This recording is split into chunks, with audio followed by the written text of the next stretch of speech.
కాంగ్రెస్ ఇచ్చిన ప్రతి హామీని నెరవేరుస్తుందని మాజీ సీఎల్పీ నేత జానారెడ్డి అన్నారు.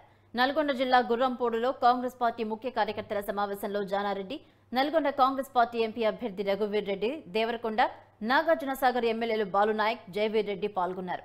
రానున్న ఎన్నికల్లో రఘువీర్ రెడ్డిని అత్యధిక మెజార్టీతో గెలిపించాలని కోరారు.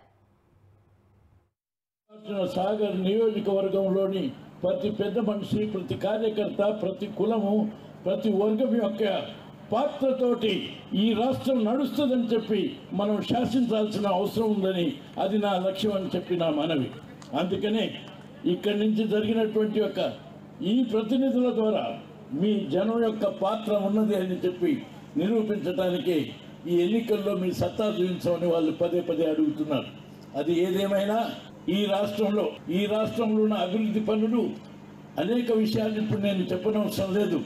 ఇంతకు ముందే ఏదైతే కేసీఆర్ వాగ్దానం చేసి ఆ వాగ్దాన్ని ఒమ్ము చేయడంతో పాటు అహంకారంతో అవినీతిమయమైనటువంటి పరిపాలన అందించి ప్రజల్ని మోసగించి రకరకాలుగా ఎన్నికల్లో గెలవటమే ప్రధానంగా చూసినటువంటి మీరు అర్థం చేసుకున్న 10 సంవత్సరాల్లో వెంటనే అది సాగనివ్వమని నిరూపించడంతో పాటు తిరిగి ఈ 50 సంవత్సరాలు ఈ దేశంలో, ఈ రాష్ట్రంలో కాంగ్రెస్ పార్టీ ఇచ్చినటువంటి పరిపాలన అన్ని కులాలకు, మతాలకు అందించినటువంటి ఆదరణను దృష్టిలో పెట్టుకొని కాంగ్రెస్ నాగార్జునసాగర్ నియోజకవర్గంలోని ప్రతి పెద్ద మనిషి, ప్రతి కార్యకర్త, ప్రతి కులము, ప్రతి వర్గం యొక్క పాత్రతోటి ఈ రాష్ట్రం నడుస్తుందని చెప్పి మనం శాసించాల్సిన అవసరం ఉందని, అది నా లక్ష్యం అని చెప్పి నా మనవి.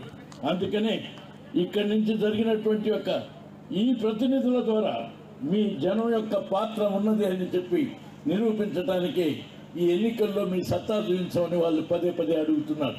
అది ఏదేమైనా ఈ రాష్ట్రంలో ఉన్న అభివృద్ధి పనులు అనేక విషయాలు ఇప్పుడు నేను చెప్పనవసరం లేదు. ఇంతకు ముందే ఏదైతే కేసీఆర్ వాగ్దానం చేసి ఆ వాగ్దాన్ని ఒమ్ము చేయడంతో పాటు అహంకారంతో అవినీతిమయమైనటువంటి పరిపాలన అందించి ప్రజల్ని మోసగించి రకరకాలుగా ఎన్నికల్లో గెలవటమే ప్రధానంగా చూసినటువంటి మీరు అర్థం చేసుకున్న 10 సంవత్సరాల్లో వెంటనే అది సాగనివ్వమని నిరూపించడంతో పాటు తిరిగి ఈ 50 సంవత్సరాలు ఈ దేశంలో